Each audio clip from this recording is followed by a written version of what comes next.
homeschoolers, fellow rock and roll lovers. It's Larry. It's old Larry, just checking in on you. It's like a Thursday, I think, or what is it? Is it a Friday? It's a Friday. Friday is the day of the big talent show. Oh, man. We rehearsed yesterday. We had a full dress rehearsal. My dear son and I got up and played Back in Black in front of a small crowd. And, man, he iced it. It was awesome. That cat, that boy's got, he's cool under pressure. He never gets nervous. It's really cool, because I used to get really nervous when I was little and try to play in front of people. Did you?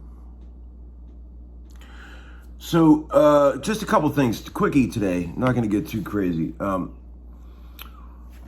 do we do this in order? Oh, I was going to say, I think tomorrow is the only day I have, because my next week is insane. Tomorrow's the only day I have to like go through all this contest business. So I'm going to announce the winner tomorrow. So, midnight tonight's the cutoff for sending the links, okay? I'll go through everything, announce the winner tomorrow. It's really the only day I have to do anything. I even have to work all day Sunday. Which goes against an old Larry rule. I rarely ever work on Sundays.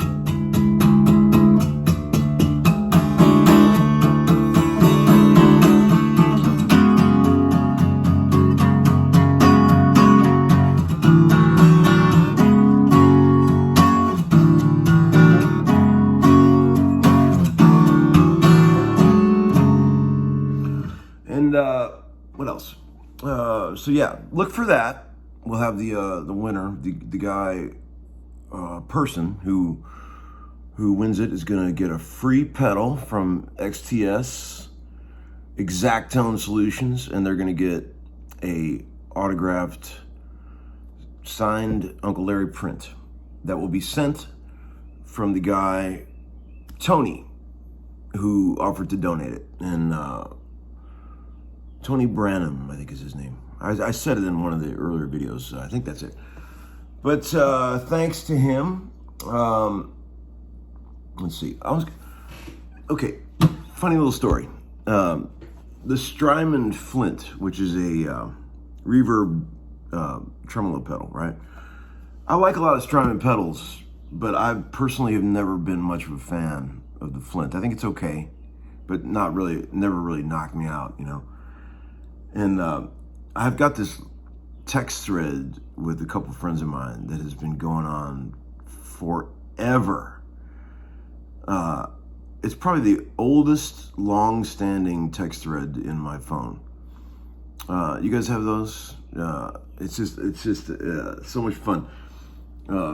Myself, a guy named Brett Moore who works at that pedal store that I showed you guys a little while back, Ryan Nixon's store, and Ford's on there, and this guy named Renn. Okay, Renn, I think is Jonathan Anderson, I think is his real name, but he goes by Renn. Amazing guitar player, old friend, and we just joke constantly about music and pedals and gear and all that stuff, and it's really funny, fun thread to be on. And I was saying on that thread the other night, I was saying, you know, somebody started talking about the Strymon Flint, and I said, you know, never really been much of a pedal fan of that pedal. And Renn said, dude, have you ever tried the magic setting? And I was like, no, what's the magic setting? He goes, before you sell it. See, the only reason I ever ended up with this thing is because, you remember a while back I bought that pedal board that was already built for my son, because I didn't want to go through the hell of trying to build another pedal board. There was a bunch of stuff on there I would have normally never bought, and the Flint was on there, and so I've been goofing with it, and it's okay. And then Renn says, you got to try the magic setting. I said, well, I'm all ears, man. Send me the magic setting. And he said that he has been the star of many sessions with this setting. And I want you guys to understand, When you steal this, you're welcome, by the way. And when you steal this, and you're having so much fun with this, and you're looking really cool in front of all your friends, I want you to thank Renn, okay? Because Renn found this, okay? There's the magic setting. You got to be on the 80s mode, and you set the knobs like that. And you're welcome, people. You're welcome. That's all I'm going to say. You're welcome. It's pretty inspirational. You'll be writing songs. You'll be thinking you're awesome. Your girlfriend will hear you in the other room, and she'll be like, "Honey, that sounds really good." And you'll be like, "Yeah. Renn showed me that." So there you go. Thank Renn. What else we got? Shit. There's some other shit. Oh, one of the things, I've been meaning to talk about this forever. And I just think this is the perfect time because Renn, who I just mentioned, is part of this thread. And we have covered this in great detail. I have this whole theory about the stages, the crucial stages that any lifer guitar player will go through inevitably, okay? There are several of them. I've written down 6 stages, and perhaps some of you out there can relate. These are stages that if you're a lifer guitar player, you will go through and come out on the other side of at some point. And let's see. These are in no particular order, by the way, but you can put them in your own personal chronological order. There's the phase where you feel like it's a really good idea to learn pedal steel. So you'll buy a pedal steel and you go through that whole process. That usually takes about 4 years to get out of your system. That's what that just did for me. It was about 4 years of goofing with it before I realized that I suck at it, and I'm going to sell it. So that's what happened to me. Most of you out there have been through that because it's so intoxicating to see somebody play one of those, and you're like, I could do that, but you can't. And then there's the whole pawn shop guitar phase. Every lifer guitar player will go through this at some point where you start getting curious about all the David Lindley era pawn shop guitars, the old Ks, Tyscos, Supros, Silvertones, Harmonies, and you start buying up all those and experimenting with those. I went through that phase. Boy, that took years to get through. And then you realize, really, in the end, after all that time and money wasted, that the only one of those pawn shop guitars that really can hold up to a real guitar is a Harmony Stratotone. That's when you realize that. And I could save you a few bucks there if you just want to just start right there, go right to the Jupiter, not with the Hershey bar pickups. I mean, the other pickups. Let's see. A lot of those old pawn shop guitars, those pickups on those guitars look like they're going to sound amazing, but they don't. That's what you'll find. Some of those guitars, like the pickups on those old Supros, they look like big humbuckers. They look like they'd be amazing. They sound like shit. No output. That's what plagues a lot of the pawn shop guitar pickups is no output. The Ks, the speed bump pickups on the old Ks are terrible. No output. Hershey bar pickups, no output. See, the reason the Stratotone pickups are so good is because they kick ass. They actually will keep up with a good Les Paul or a good Telly. They're good and loud, and they have a magical sound. There's a bunch of those other ones too. Oh, Tysco. Some of the gold foils are okay. We all love those. A lot of people don't realize this too, that Silvertone is only a brand name.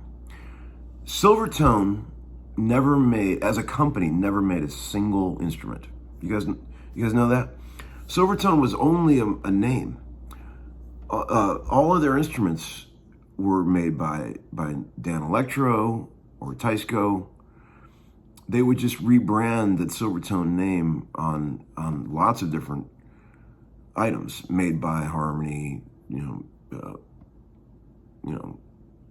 several companies. But Silvertone themselves was never a thing. They never made anything. It was strictly a brand name. In the early days, it was American guitars, and then they got more into Japanese guitars, So that's a little trivia for you. So then that was the second phase, the pawn shop phase. The third phase is the try to play bass phase. That's another one. Every lifer guitar player will go through that whole like, man, I really want to just play bass, man. Bass is awesome because bass is the funnest instrument to play in a band. We all know that. And once you get a taste of that, it's intoxicating as well. Just like the steel guitar, you want to be a bass player.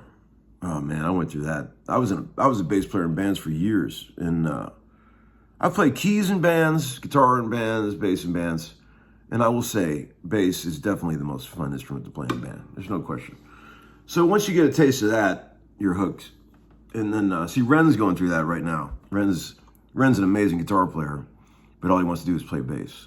So that's where we started all this joking around. Then there's the whole, I'm just going to play acoustic only phase that a lot of guys go through. That usually takes a couple years to go. I remember saying years ago, I'm just going to do acoustic only on sessions. If anybody wants me to play electric, I'm not doing it. That lasted for about a year, probably 6 months. Then there's the whole, I'm not going to use any pedals phase. That's another one. You listen to a certain record or something that's just a guitar plugged into an amp, and you're like, fuck pedals. I want to get that sound, that guitar plugged right into an amp sound. And then you realize that's great and everything, but there's really no way you're ever going to work like that, unless you write a bunch of songs for that sound and you become a star. That's how you can get that to work. Then there's the whole, like, I'm only going to play through a Princeton phase. That's another one. I went through that one for a long time. After years of playing through big amps in the studio, I just decided I'm only going to use a Princeton from now on. And, that one took a few years to get through. But these are just normal things. Don't feel bad if you've experienced some of these, they're normal parts of the quest, This is just part of the guitar player's life, nothing to feel bad about. Speaking of feeling bad, did you see that our boy Dominic Hudson decided to pull his initial post where he called me what did he call me? He called me something pretty offensive. Anyway, I'm sure he probably got tired of putting up the good fight. I think that happens. It takes a lot of energy to put up the good fight. But that wasn't the first time I caught him doing that shit. I saw that he had posted some stuff on some other websites where he was saying shit like that. Why are you guys even donating to Uncle Larry? Like, there's so many more worthy causes in the world. And yeah, there are. There's more worthy causes in the world than anything. If you want to get or have that argument, like, what's the most worthy cause to donate money to? But I don't care about the donate money part. The part of it that bothered me was the fact that no man, by all the rights of honor and bro code in this world, should ever get in another man's business. I firmly believe that. I said, one of the biggest, like, red flags you'll ever see is like a guy, like, if you have a vintage guitar store, or a music store, and there's somebody out in the parking lot that's just sort of standing around smoking a cigarette that says anything to the people that are coming in the store, like, hey, what's in the case? That's called a shark line. At a vintage guitar show, there'll be people hiding out front trying to snake a deal before the guitar even gets into the show. I mean, you know, that causes some serious problems when people do that shit. It's just never a good idea for any man to poke his nose into another man's business. It's just, don't ever ask another man how much money they make. Don't ever say things like, hey man, what'd they pay you for that? You know, you just don't do that. That doesn't fly in the bro code thing. Just don't do that. Just keep yourself, mind your own fucking business.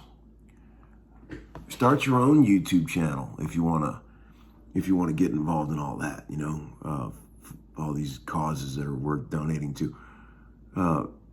You know, don't go over to somebody else's place and start doing that shit. I mean, it should go without saying. I just don't understand how people don't just instinctively know this shit. It blows my mind. But anyway, all that being said, we're still having fun, ain't we? And dig that setting on this Flint if you have one. Okay, I'm gonna go do the talent show today. Wish me luck, and we're gonna have some fun. I'll talk to you all later. Bye.